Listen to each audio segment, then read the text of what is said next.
আমার মাথায় একটা হাদিস আসছে, সকাল থেকে ঘুরছে। সেটা হচ্ছে, দেখুন, বারা ইবনে আযিব রাদিয়াল্লাহু আনহু থেকে বর্ণিত হাদিসটা আসছে এবং হাদিসটা বিশুদ্ধ।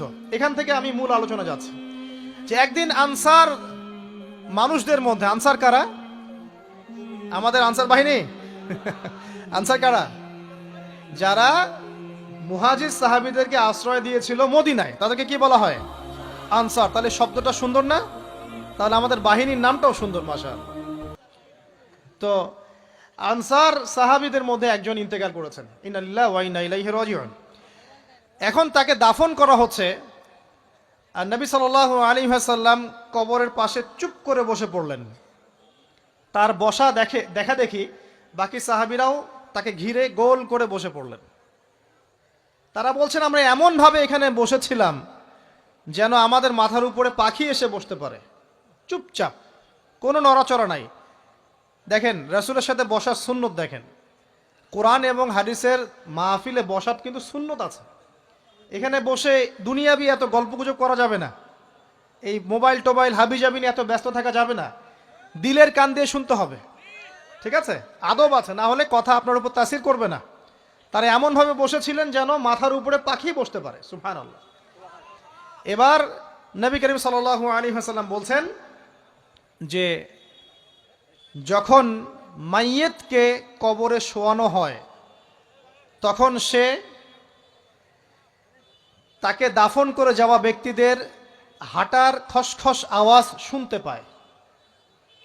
এরপরে তাকে যখন শুইয়ে দেওয়া হয়, সে যদি মুমিন ব্যক্তি হয় তাহলে তার মাথার দিকে তার সলাত এসে দাঁড়িয়ে যায়। দুনিয়াতে আপনি যে নামাজগুলো পড়েছেন, আমি যে নামাজগুলো পড়ছি, এগুলো মাথার দিকে দাঁড়িয়ে যায়। ডান দিকে চলে আসে তার সওম, সওম মানে কি? রোজা। বাম দিকে চলে আসে যাকাত, যাকাত মানে কি? যাকাতের সাথে তো আমরা পরিচিত নই। আমরা ওই যে রাস্তাঘাটে যে দান খয়রাতগুলো উঠানো হয়, এগুলোর সাথে খুব পরিচিত, তাই না? কত টাকা, কত পয়সা, কি কি গান করে আর টাকা কালেকশন করে না। তারপরে ডান দিকে কি? সওম। সওম মানে কি? রোজা। রমজান মাসে রোজা রাখি সবাই তো, মাশাআল্লাহ, আলহামদুলিল্লাহ। রমজান মাসে সওম রাখার পাশাপাশি বেশি বেশি নফল সওম রাখার ব্যাপারে অভ্যস্ত হওয়ার চেষ্টা করতে হবে। সবচেয়ে সেরা সওমগুলো হচ্ছে মাসের 3 দিন, আইয়ামে বীজের সওম, চাঁদের 13, 14 এবং 15 তারিখ। আর সপ্তাহে 2 দিন, সেটা হলো বৃহস্পতিবার এবং কি সোমবার। আল্লাহ পাক তৌফিক দান করুন, আমিন। এছাড়া আরাফার সওম আছে, আশুরার সওম আছে, ঠিক আছে? জিলহজ মাসের প্রথম 10 দিন রাখতে পারেন, ইত্যাদি। এবার বাম দিকে কি? যাকাত। যেটা বলছিলাম, যাকাতের সাথে আমরা খুব একটা পরিচিত নই, অথচ যাকাত একটা ফরজ ইবাদত। কেউ যদি নামাজ এবং যাকাতের মধ্যে পার্থক্য করে, সে ব্যক্তি কাফের হয়ে যাবে। কেউ যদি মনে করে নামাজ আমি মানি, যাকাত আমি মানি না, তাহলে কাফের হয়ে যাবে। নিসাব পরিমাণ সম্পদ হলে প্রত্যেক মুসলিমের উপর যাকাত ফরজ, ঠিক আছে? এবং এই যাকাতই হচ্ছে আপনার ইসলামিক অর্থনীতির মূল ভিত্তি। যাকাত হচ্ছে ইসলামিক অর্থনীতির কি? বাম দিকে মাইয়াতে থাকবে কি ভাই? যাকাত। তারপরে পায়ের দিকে চলে আসবে তার আত্মীয়তার সম্পর্ক রক্ষার ইবাদত, তার এই যে অন্যান্য দান সদকা, তার নফল আমল, তার তাসবিহ তাহলিল, তার কোরআন তেলাওয়াত ইত্যাদি পায়ের দিকে চলে আসবে। এখানে একটা হাদিস এসেছে, সূরাতুল মুলক যে ব্যক্তি রাতের বেলা তেলাওয়াত করবে, কোন সূরা ভাই? তাবারাকাল্লাযী বিয়াদিহিল মুলক ওয়া হুয়া আলা কুল্লি শাইইন কাদির। এই সূরা যে ব্যক্তি রাতের বেলা করে তেলাওয়াত করবে, ইনশাআল্লাহ সূরা মুলকও কবরে তার সাথে থাকবে এবং কবর আযাব থেকে সূরা মুলক তাকে বাঁচাবে ইনশাআল্লাহ। আমি বুঝাচ্ছি যে কি অবস্থাটা হবে। এবার দুজন ফেরেশতা মাথার দিক থেকে আসবেন, আসতে চাইবেন, সালাত বলবে এখান দিয়ে আসা যাবে না, এদিক দিয়ে আসা যাবে না। ডান দিক দিয়ে আসতে চাইবেন, এদিক দিয়ে আসা যাবে না। বাম দিক দিয়ে আসতে চাইবেন, যাকাত বলবে এদিক দিয়ে আসা যাবে না। পায়ের দিক দিয়ে আসতে চাইবেন, আমলগুলো বলবে এদিক দিয়ে আসা যাবে না। তখন যাই হোক, তারা আসবেন। এটা কথা কি? এটা কথাটা হচ্ছে যে সলাতের গুরুত্ব, মানে সে সলাত আদায় করেছে, সে আমার হক আদায় করেছে, আমি তার পক্ষে আছি, এটা পক্ষে বোঝাচ্ছে। রোজা বলবে আমি ওর পক্ষে আছি, তাকে আপনি কোনো শাস্তি দিবেন না, আমি তার পক্ষে আছি। আপনারা দুজন তাকে শাস্তি দিবেন না, আমি জাকাত তার পক্ষে আছি, এটা পক্ষে থাকার কথা। তারপরেও তারা আসবেন, চোখগুলো হবে নীল এবং কালো বর্ণ, নীলাপ চোখের কালো। মুনকার নাকি উঠে বসিয়ে দেওয়া হবে। এবার তিনটা প্রশ্ন। প্রথমে প্রশ্ন হচ্ছে কি, মান রব্বুক, তোমার রবকে? তখন মুমিন বান্দা বুক ফুলিয়ে বলবে রব্বি আল্লাহ, আমার রবকে। তারপরে প্রশ্ন হয়ে যাবে মা দিনুক, তোমার দিন কি ছিল? মুমিন বান্দা উত্তর দিবে কি, দিন ইয়াল ইসলাম, আমার দিন ছিল ইসলাম। এখানে শুনে রাখেন, পৃথিবীতে যারা ইসলামকে পরিপূর্ণরূপে পালন করবে তারাই এই উত্তর দিতে পারবে ইনশাআল্লাহ। যারা ইসলামকে ঠাট্টা বিদ্রুপের হাসি তামাশার পাত্র বানিয়েছে, মন চাইলে কিছু করি, মন চাইলে কিছু করি না, সহজগুলো একটু আমল করি, বাকি কিছুর আমল ধারি না, হ্যাঁ, নামাজ পড়ি, সুদ ছাড়তে পারি না, ঠিক আছে, বছর বছর ওমরা করি, এদিকে ঘুষ দুর্নীতি ছাড়তে পারি না, ইসলামকে ঠাট্টা তামাশার পাত্র বানিয়েছে, এরা কোশ্চিনকালে উত্তর দিতে পারবে না মা দিনুক, দিনে পরিপূর্ণরূপে ইসলামে প্রবেশ করতে বলেছেন আল্লাহ রাব্বুল আলামিন। যারা পরিপূর্ণরূপে ইসলামে প্রবেশ করবে এবং ইসলামের প্রতিটা মৌলিক বিধান মেনে চলবে, ইনশাআল্লাহ তারা এর উত্তর দিতে পারবে। এরপরে আসবে তৃতীয় প্রশ্ন, নবী সাল্লাল্লাহু আলাইহি ওয়াসাল্লামকে দেখানো হবে। যখন দেখানো হবে তখন সূর্য যখন ডুবে যায়, যে দৃশ্যটা আমরা দেখতে পারি না, ওই দৃশ্যটা ভেসে উঠবে এবং মুমিন বান্দা অস্থির হয়ে যাবে, বলবে আমাকে ছেড়ে দাও, আমি নামাজ পড়বো। সুবহানাল্লাহ।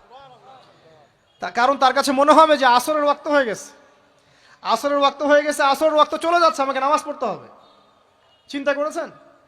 ওই যে একটা হাদিস আছে না, যে 7 শ্রেণীর মানুষকে আল্লাহ রাব্বুল আলামিন আরশের ছায়া ছায়া দিবেন, তার মধ্যে এক শ্রেণীর মানুষকে যার অন্তর মসজিদের সাথে ঝুলে থাকে, তার মন মসজিদের সাথে ঝুলেছিল, এই সূর্য ডুবে গেল বলে আমাকে ছেড়ে দাও, আমি নামাজ পড়তে যাব।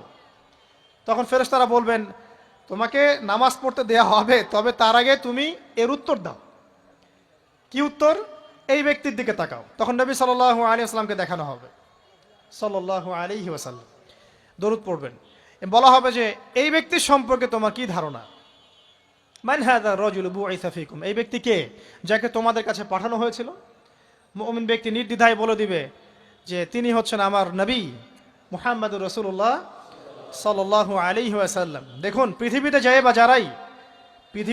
বা যারাই নবী সাল্লাল্লাহু আলাইহি ওয়াসাল্লামের সুন্নতের উপর আমল করবে, ইনশাআল্লাহ সে তার উত্তর দিতে পারবে। দুনিয়াতে যারা নবীর সুন্নতের 5 পয়সা পরোয়া করছে না, তার আদর্শের 5 পয়সা দাম দিচ্ছে না, তারা কোশ্চিনকালে উত্তর দিতে পারবে না। নাম হতে পারে আব্দুর রহমান, আব্দুর রহিম, নবীর সুন্নতের ধার ধারে না, তারা উত্তর দিতে পারবে না। তো নবীর সুন্নতের গুরুত্ব কত গভীর, এটা আমাদেরকে এখান থেকে বুঝতে হবে। তাই প্রিয় যুবক ভাইরা, মুসলিম ভাইরা, আমাদের জীবনটাকে নবীর আদর্শ এবং সুন্নতে ঢেলে সাজাতে হবে। সকাল থেকে সন্ধ্যা পর্যন্ত প্রতিটা কাজ করব কার তরিকায়? রাসূলের তরিকা। নামাজ পড়বো তার তরিকায়, রোজা, সিয়াম, হজ, জাকাত, আমল, মুআমালাত, আখলাক সব কার তরিকায়? নবী সাল্লাল্লাহু আলাইহি ওয়াসাল্লামের তরিকা অনুযায়ী ইনশাআল্লাহ। আল্লাহ পাক তৌফিক এনায়েত করুন, আমিন। এবার ফেরেশতা দুজন জিজ্ঞাসা করবেন অবাক হয়ে যে তুমি কিভাবে এটা জানলে, তুমি কিভাবে এই 3টা প্রশ্নের উত্তর দিতে পারলে? কারণ বেশিরভাগ মানুষ তো উত্তর দিতে পারবে না, বেশিরভাগ মানুষই এই উত্তর দিতে পারবে না। কারণ কিয়ামতের মাঠে 1999 জন মানুষ জাহান্নামে যাবে, নাউজুবিল্লাহ। তো এটা কঠিন পরীক্ষা। আল্লাহ রাসূল সাল্লাল্লাহু আলাইহি ওয়াসাল্লাম বলেছেন যে নিশ্চয়ই তোমাদেরকে এখানে পরীক্ষায় ফেলা হবে, আর তোমরা যদি এই পরীক্ষা জেনে তোমাদের মৃতদেরকে দাফন করা থেকে বিরত না থাকতে, তাহলে আমি তোমাদেরকে শুনিয়ে দিতাম কবরে কেমন পরীক্ষা হয়। মানে যদি আমরা শুনতে পারতাম যে কবরে কেমন পরীক্ষা হয়, আমরা ভয়ে আমাদের মৃতদেরকে দাফন পর্যন্ত করতাম না। এটা নবীজি বলছেন সাল্লাল্লাহু আলাইহি ওয়াসাল্লাম। তো তাকে জিজ্ঞাসা করা হবে যে তুমি কিভাবে জানলে এটা? বেশিরভাগ মানুষ তো পারে না উত্তর দিতে। তখন সেই ব্যক্তি বলে বসবে, সেই ব্যক্তি বলবে যে করাতু কিতাব আল্লাহ, আমি আল্লাহর কিতাব এই কোরআন পড়েছি। মুমিন বলবে আমি আল্লাহর কোরআন পড়েছি, ফাআমানতু বিহি, আমি এর উপর ঈমান এনেছিলাম, ওয়া সাদ্দাকতু, এবং সত্যায়ন করেছিলাম। সুবহানাল্লাহ।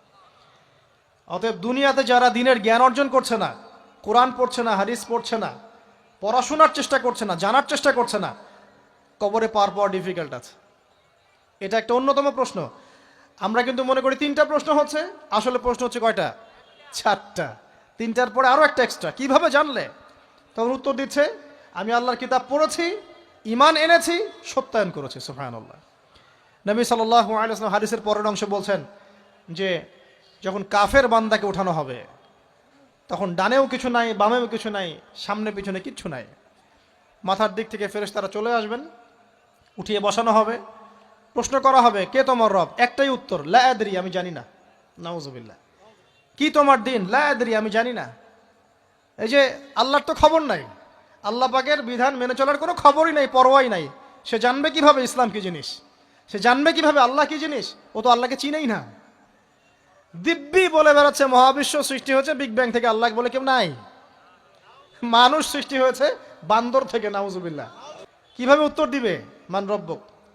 3 নাম্বার প্রশ্ন যখন করা হবে, এই ব্যক্তিকে দেখো দেখি, সে বলবে যে আমি জানি না এই ব্যক্তিকে, তবে শুনেছিলাম, মানুষের মুখে শুনেছিলাম, মানুষ যা বলতো আমি তাই বলতাম।